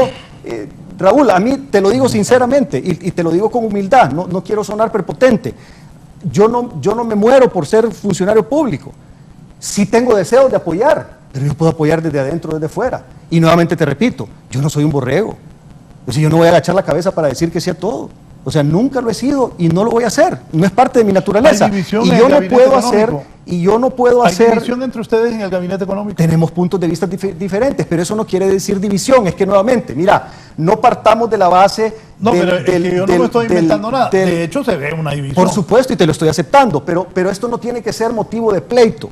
O sea, simple y sencillamente tiene que ser motivo de debate de ideas. No es cuestión de que yo estoy en contra de X o X está en contra mío. Tengamos madurez humana, madurez política.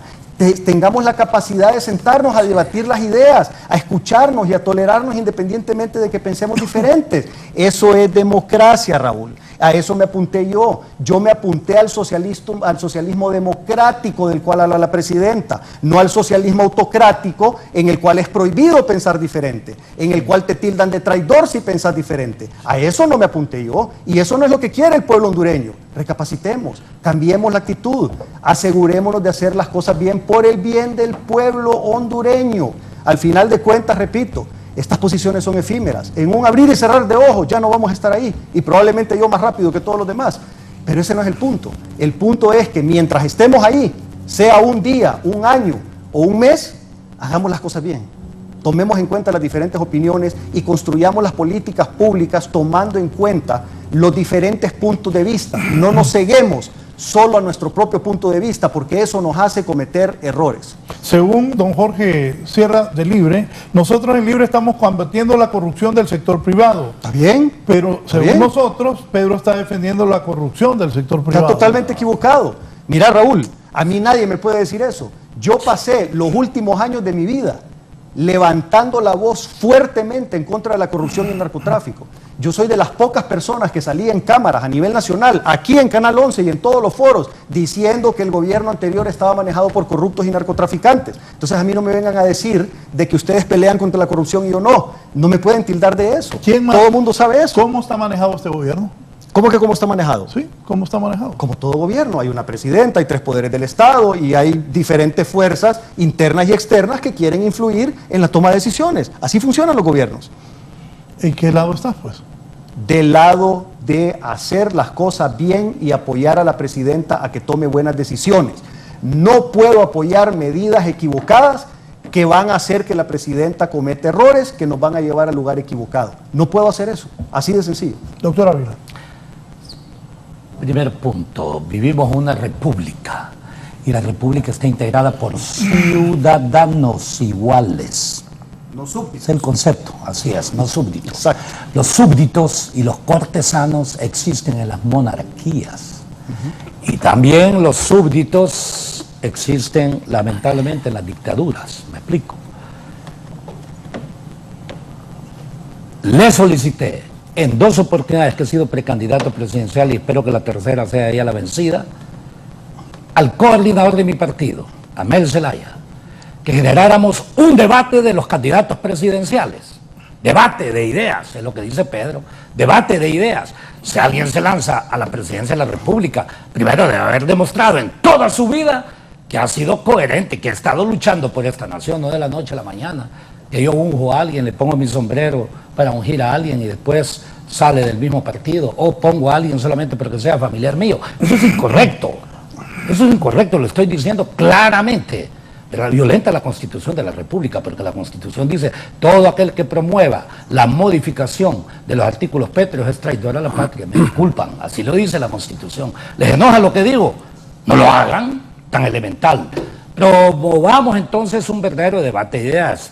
Estamos, reitero, en una república, construyamos una república. Segundo punto, Honduras es una sociedad cerrada. ¿Qué es lo que tenemos que hacer? Construir una sociedad abierta. Y no lo digo en el plano de los economistas neoliberales, el concepto de sociedad abierta que lo ven solamente como corriente de mercancías, exportaciones, importaciones, pago de factor al exterior, etcétera, etcétera. ¿No es cierto? Estoy hablando de una sociedad abierta a las ideas. Todas las sociedades que se han desarrollado son aquellas sociedades abiertas precisamente a las ideas, en donde ha habido batalla de ideas. Les recuerdo, fíjense que, Raúl, estábamos en ese plano, lo entendíamos mucho mejor en el siglo XIX. Vea, en el siglo XIX, ¿quién redactó el Acta de Independencia en Centroamérica? El principal intelectual de la época, ¿no?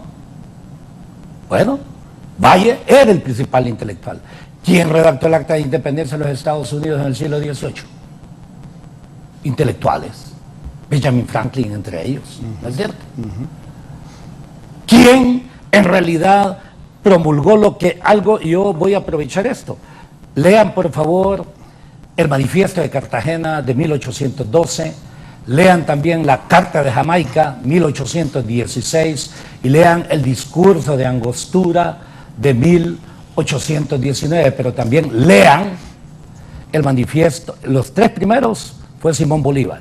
Lean también el Manifiesto de David, un año antes, escrito un año antes, meses antes de que asesinasen en 1842 a Francisco Morazán, y entenderemos exactamente lo que significa estas sociedades abiertas. Entonces, para resolver todos estos problemas, tenemos que estar abiertos al debate, a la solución, no a la diatriba. Aquí es facilito que si usted no está de acuerdo con alguien y no tiene argumentos, entonces comienza a calumniarlo, comienza a difamarlo, comienza a dividirlo. Eso, por esa vía, ojo, esa es la destrucción de las sociedades. Yo sugiero y estoy enviando todos estos mensajes. Hay una trilogía de libros muy interesante escrita precisamente por Paul Johnson, un historiador de la Universidad de Cambridge. Paul Johnson escribe 3 libros importantes para que podamos entender. 1 es Historia del Cristianismo, 2 Historia de los pueblos árabes y 3 Historia del pueblo judío. Léanlo y verán ustedes lo que ocurre a todas las sociedades cuando no hacen caso, cuando algunos tienen ojos pero no ven, otros tienen oídos pero no escuchan, y cuando tienden a escuchar ya es tarde. Entonces es importante. Vea, por ejemplo, Pedro aquí, yo lo he escuchado, ha planteado una serie de elementos en contra precisamente de la evasión, de la defraudación, de los abusos. Todo eso hay que aplicarles la ley, en eso estamos claros, ¿verdad? También, ojo, aclaro, hay una propuesta ahí sobre el secreto bancario, ¿no es cierto? Creo que es el punto 10, y yo sí estoy de acuerdo que para fines fiscales el secreto bancario tiene que abrirse, ¿me explico? O sea, ahí es donde está la enorme evasión fiscal. Ahora, yo acabo de escuchar a un alto funcionario del gobierno diciendo que ya no se va a abrir el secreto bancario. Y lo acusan a esta persona de lo que usted acaba de decirle, querido amigo Raúl, a Pedro. No, no lo acusan. ¿Sabe por qué? Porque cuando alguien dice, por ejemplo, yo protejo... ¿Perdón? ¿En qué parte que le dije? No, es que hay un alto funcionario... Ahorita, el presidente de la Comisión Nacional de Bancas y Seguros dijo que no se iba a abrir el secreto bancario, lo escuché. A Marcio. Sí, y eso está dentro de la reforma. Ahora, le han aplicado también, porque aquí en realidad es lo que está haciendo Pedro en el gobierno, es lo que yo hago dentro de mi partido. Y les estoy diciendo, ojo, el Partido Nacional se autodestruyó en el poder. El Partido Nacional es mentira que ha pasado de 1 millón, es 1.300.000. Usted conoce muy bien, usted es un político también, no solamente es periodista. El Partido Nacional jamás ha excedido en términos reales 1 millón de votos, estemos claros. Tampoco mi Partido Libre. Por eso, cuando Mel dijo en una concentración en Santa Bárbara, nosotros 2 millones de votos, y luego lo llamé y le dije, oíme, ¿y vos crees que somos 2 millones en el partido? No, en Alianza sí. Ah, bueno, perfecto, pero no lo dijiste así. El Partido Libre, nuestro partido, en realidad también ha tenido aproximadamente 1 millón de votos, me explico.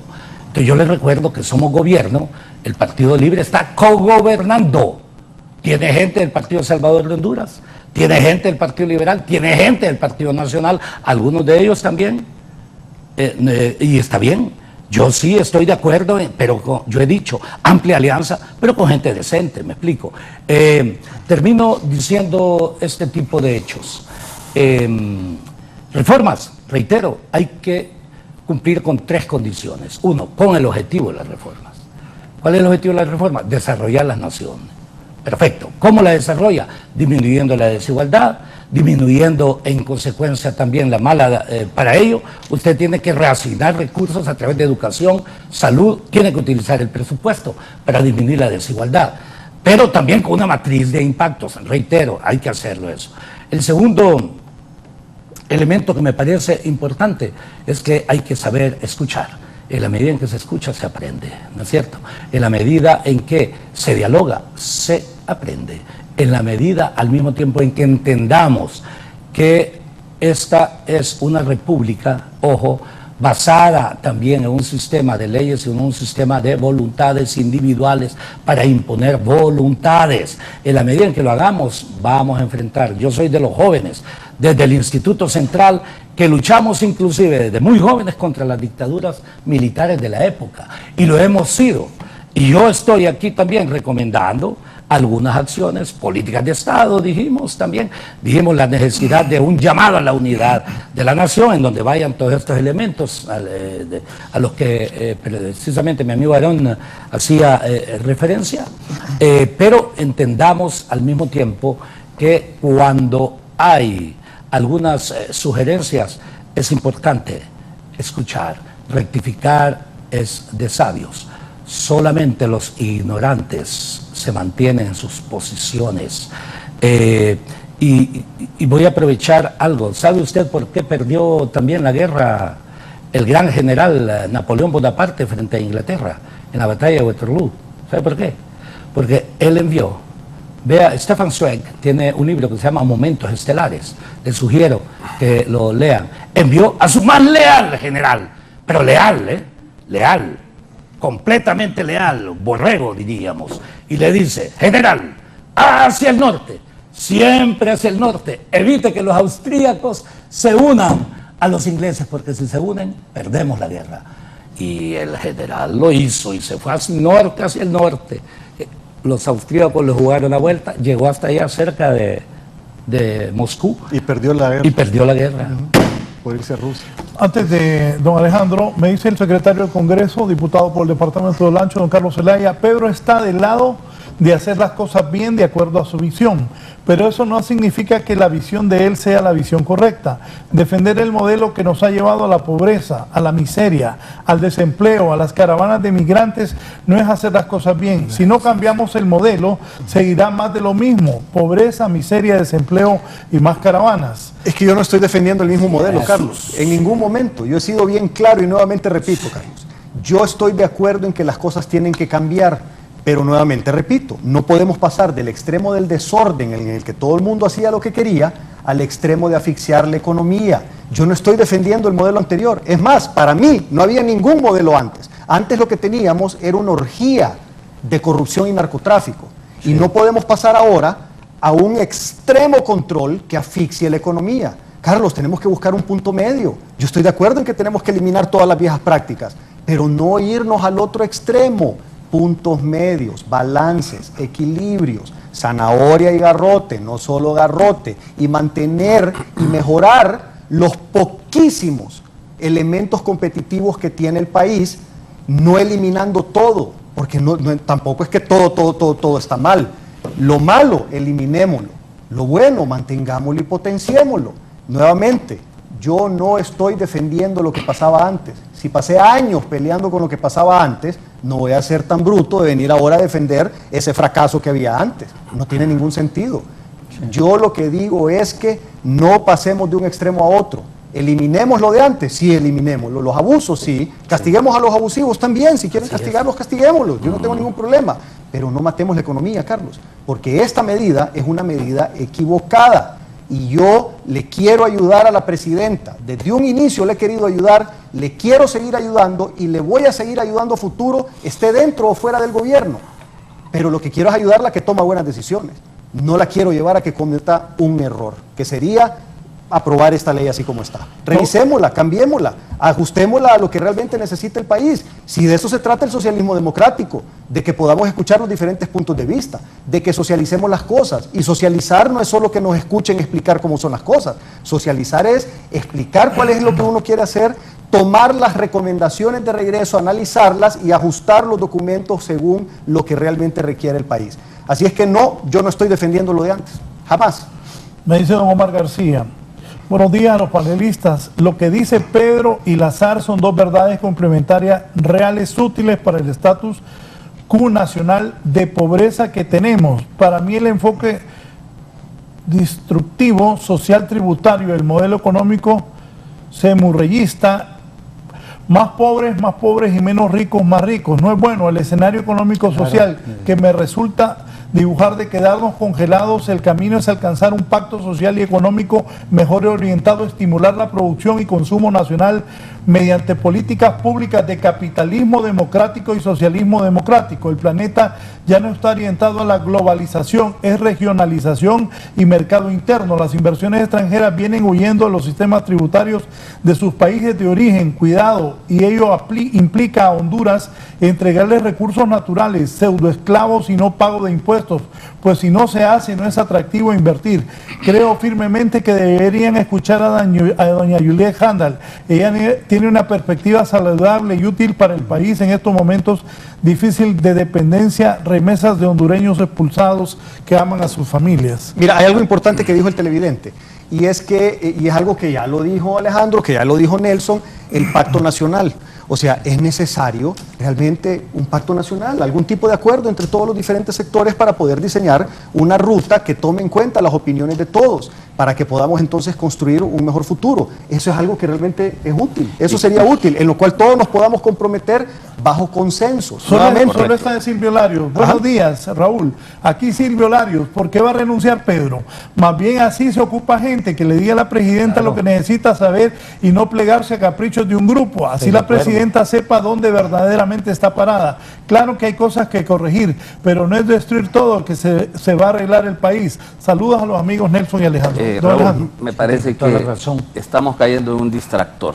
Sí. Más bien, el daño se está causando, no me quiero incluir, se está causando al acusar ya a una persona y no ver el bosque. Ver la totalidad, la integralidad del problema de una contrarreforma, de una reforma tributaria.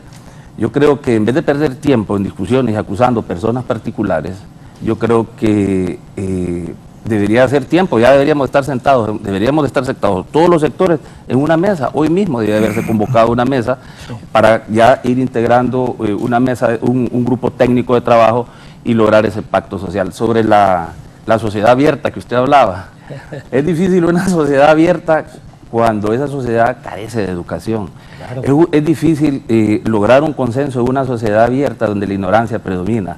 Es difícil encontrar un consenso en una sociedad donde no ha existido el pluralismo ideológico. Entonces, todos estos factores, más la crisis moral que venimos experimentando, porque crea, en todas estas décadas, ese mal ejemplo que nosotros vimos, de ese modelo equivocado de desarrollo, y esa conducta antiética y moral aberrada que demostró el partido de gobierno, créame, eso tuvo un impacto en la madurez emocional y en la formación moral de toda la juventud, y esa es la juventud que viene detrás de nosotros. Entonces, uno de ustedes lo dijo, se requiere de liderazgo. El liderazgo es una figura que aglutina a las masas. A través del liderazgo se logran los grandes consensos y se simplifican y se eliminan las polarizaciones. Yo creo que hay que bajar un poco el discurso ideológico. Claro, apoyamos el socialismo democrático, y una cosa tiene que quedar clara: esto va a ser una economía mixta. Esperamos que, y dentro de ese esquema, entonces hay que respetar algunas reglas del juego, como es los espacios adecuados para que la empresa privada pueda generar, porque el principal generador de empleo es la empresa privada, para que la empresa, y el empleo formal, claro, la empresa privada que crea el empleo formal. Se cometieron errores crasos, terribles, y el pueblo sigue defendiendo la ley del empleo por hora, la ley de las sedes, todas esas leyes fueron aberrantes. Yo hice la estimación de la creación del cuánto subempleo se generó con la ley del empleo por hora. Al hacer los cálculos sale 1.500.000 nuevos hondureños se añadieron al subempleo con la ley del empleo por hora. Entonces hubieron grandes errores. Entonces la sociedad lo que tiende es ya a satanizar, ya prácticamente estamos polarizados y tendemos a satanizar al COEP, tendemos a satanizar al gobierno, tendemos a satanizar personas. Yo creo que estos son distractores. Sí. Yo creo que el liderazgo de la presidenta Xiomara Castro se presenta en un momento histórico. Estamos viendo un quiebre estructural. La reforma liberal Marco Aurelio Soto, créame, en los años 60 con el gobierno Pajarito, toda la reforma, creación de seguro social y todo lo del Ministerio del Trabajo, y el hecho de que se haya roto el bipartidismo y que ahora un partido de izquierda que va en contra de todo ese modelo aberrado neoliberal, esta es la oportunidad de aglutinar a las masas y con un liderazgo plantear estos problemas sin ninguna fricción y escuchar a los sectores, escuchar a los expertos en cada área. Y yo creo que tenemos que no ser tan emocionales y ver la cosa objetivamente, y creo que lo que está pasando, y lo hemos dicho en otro foro, falta planificación. Sí, estamos girando alrededor. Solo para reforzar, dice Carlos Zelaya, secretario del Congreso, ya vamos dando gran diálogo nacional a constituyente. Cuando estén listos los que se oponen al gran diálogo nacional, seguro que resolvemos. Bueno, estamos a favor del diálogo. Nacional no necesariamente significa constituyente, o sea, podemos debatir sobre ello. Yo creo, en realidad, sin duda alguna, perdón que interrumpa a Aarón, ¿no? Pero Raúl dice que lo podemos hacer, ¿no es cierto? Siempre lo ha planteado. Sin duda alguna tenemos un modelo económico fallido, pero el modelo económico fallido ha obedecido también a que tenemos un modelo político fallido. O sea, ¿en qué sentido? Personas que han tenido poder político responden a los intereses de determinados grupos que no necesariamente piensan en el interés de la nación. Entonces, yo sí creo que en realidad, si nosotros, reitero, creamos, o sea, los liderazgos tienen que estar basados en un principio fundamental, el interés de la nación, el bien común.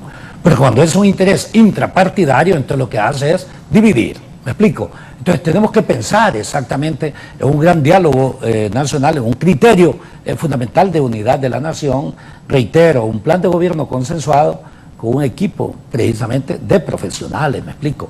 El problema cuando usted toma decisiones parciales, entonces produce esto. Este es el segundo punto. ¿Reformas? Sí. ¿Cuándo? Urgentemente. Ayer. ¿Y cómo? Pero no cualquier tipo de reforma, y el cómo es fundamental, y en el cómo la socialización es determinante. Estamos hablando de una república, en la república hay diálogos, eso es lo elemental. Donde no hay diálogo es en las dictaduras, donde no hay diálogo es en las monarquías, me explico, se impone, eso es facilito. O sea, lo difícil es unir la nación, lo que es fácil es dividirla. Aquí en Honduras estamos acostumbrados a lanzar algo para dividir. Y yo quiero decir que cuando se escucha, se logran objetivos positivos. Yo voy a decir, por ejemplo, Raúl, cuando yo fui el ministro de Asuntos Económicos de Mel, Mel me dice, mira, y gran parte de los logros económicos los obtuvimos porque te escuchamos. Primer punto, el tema de la devaluación. Todo el resto, ustedes se acordarán, todo el resto eran pro devaluación.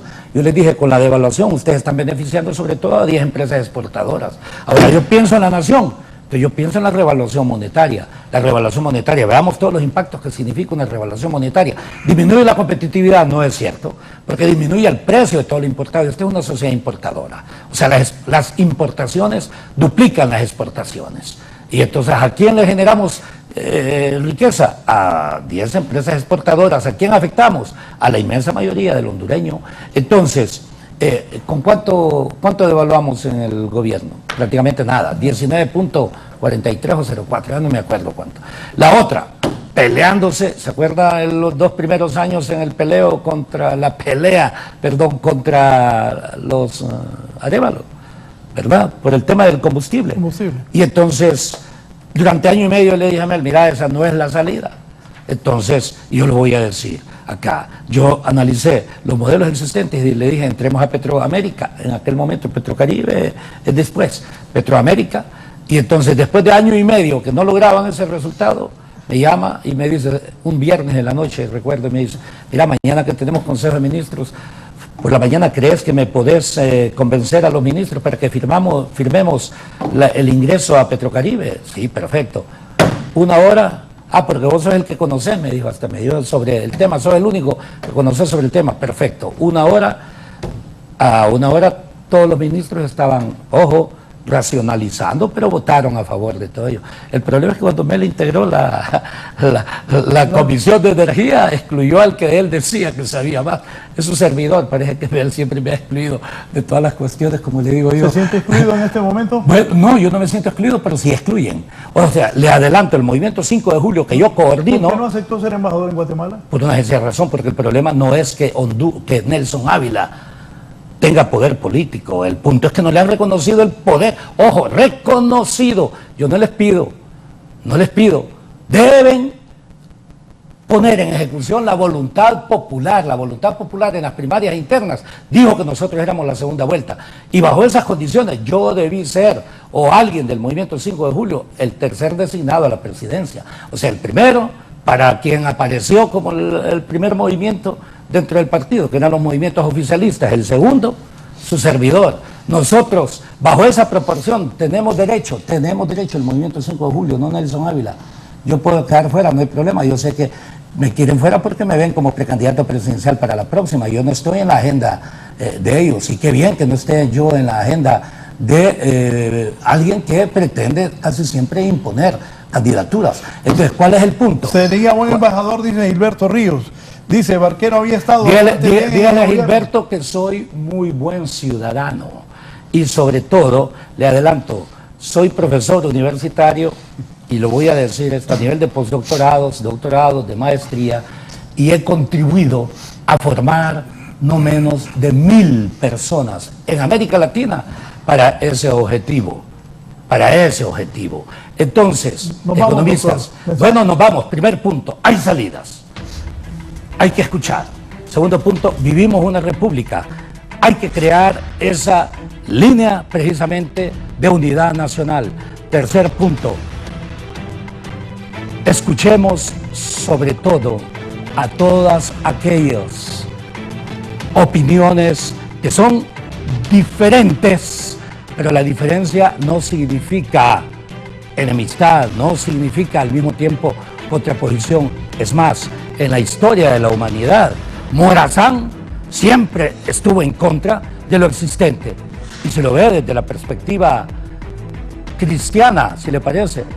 ¿Por qué asesinaron a Jesucristo? Porque se opuso a todos los poderes de la época, al poder ideológico del judaísmo ortodoxo de la época, se opuso a los Estados Unidos de la época, en este caso el Imperio Romano, y se opuso también al poder político local que era Herodes, que dicho sea de paso, era, digamos, el alcalde impuesto por Roma sin ser judío para dominar al resto. Perfecto. La historia está hecha de que todos aquellos que no son borregos crean, sin duda alguna, ruta para el futuro. Los que la historia nunca refleja, salvo a los traidores, son precisamente a los cortesanos. Gracias, doctor Nelson Ávila. Doctor Arone. Justicia, en vez de buscar en el corto plazo, a la vuelta de la esquina, la justicia tributaria, que es necesario por todo lo que hemos pasado, los abusos que se dieron, que están documentados, y ahí están los datos duros que propone Marlon Ochoa. Muy bien, ellos hicieron su estudio científico, hicieron sus parametrizaciones, etcétera, pero buscar una justicia tributaria improvisada, o una justicia tributaria que no es el momento, yo creo que se le puede buscar un reemplazo, y es la justicia criminal. Entonces tratemos de rectificar y encontrar a aquellos que cometieron abusos y pues quitarles todos los beneficios. En la participación que tuvo el ministro el día de ayer, él habló de 65 empresas que se le quitaron, si no me equivoco, 65 empresas que se le quitaron los beneficios e incentivos fiscales, poner ese candado para que ya no se vuelvan a dar beneficios fiscales en una forma deliberada a empresas que no generan lo que se esperaba, no generaron los empleos, no generaron la riqueza y cometieron ese abuso histórico de no pagar impuestos municipales, no pagar impuestos sobre renta, no pagar ningún tipo de impuestos. O sea, prácticamente yo creo que las reformas tributarias son delicadas porque tienen impactos muy fuertes, o son positivos, como lo vimos, o son negativos. En el 278-2013 incrementó la recaudación tributaria, vimos la tendencia y se agenciaron todos esos recursos, todos esos ingresos tributarios, pero fueron mal utilizados, fueron desviados a través de la figura de los fideicomisos y terminaron en las bolsas de ONGs y empresas de maletín. Esas son las consecuencias de reformas tributarias mal orientadas, de reformas tributarias que no ven el horizonte de tiempo. Esta reforma tributaria, pues hay que, a través de un consenso, un acuerdo nacional o un pacto social o un pacto nacional, discutirla entre todas las partes y evitar los distractores y acusar personas en lo particular. Yo creo que se está cometiendo un error, ese es un gran distractor. Enfoquémonos en los contenidos y en los impactos negativos que puede generar, pero también veamos lo positivo. Veamos lo positivo y la buena intención que hay detrás de esta reforma, porque se busca la justicia tributaria, la justicia social y esa deuda moral, esa deuda social que se tiene con todo el pueblo hondureño. Gracias, don Alejandro. Ministro. Muchas gracias, Raúl. Un gusto de haber compartido con Alejandro y con Nelson y un gusto de haber compartido con el pueblo hondureño. Tenemos que buscar la unidad, tenemos que buscar la hermandad, tenemos que trabajar todos juntos, en paz, en armonía y con respeto. Un fuerte abrazo, bendiciones. ¿Cuál es el futuro de Pedro Barquero? No tengo ni idea, solo Dios lo sabe. Buena respuesta. Ha hecho esa pregunta 5 o 6 veces. No, pareciese que la trae en agenda específica. ¿Cuál es la urgencia? ¿Cuál es la urgencia? ¿Le hago una pregunta? Sí. ¿Qué funcionario ha actuado así? En la noticia, Pedro Barquero ayer le dijo traidor. Usted tiene toda la razón, es el único funcionario que de una u otra forma, de ese nivel, que de una u otra forma está haciendo la diferencia. Y entonces escuchemos, porque en realidad hay algunas personas que a veces multiplican muy mal, ¿no es cierto? Cuando alguien dice 5 por 5 igual a 25, sí, todos estamos de acuerdo. Pero los verdaderos matemáticos le dirían aproximadamente un sector 25. de libre, dice, lo consideran traidor. Un sector, eso es importante, un sector, pero hay otro sector que no. Yo soy de libre y no considero en esos términos. ¿Me explico? ¿Qué piensa ante esa posición? ¿Cuál posición? ¿Cómo de él, que dice que él es de libre y no lo considera traidor? Un sector de libre sí dice que Pedro Barquero es traidor. Para que no mí, le hace y que no está con las políticas de la presidenta Xiomara Castro. Nuevamente, yo sí estoy apoyando a la presidenta y la quiero seguir apoyando y la voy a seguir apoyando, esté o no esté en el gobierno. Pero la quiero apoyar a tomar buenas decisiones, no a que cometa errores.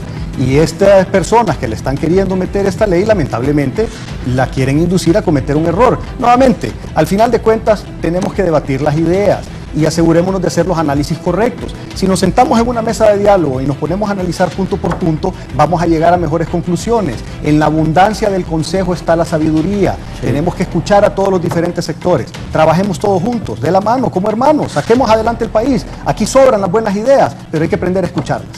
Nos vamos. El proyecto de ley de justicia tributaria tiene enfrentado al gobierno y a la empresa privada. Y unos funcionarios del gobierno y otros también están enfrentados. Buenos días.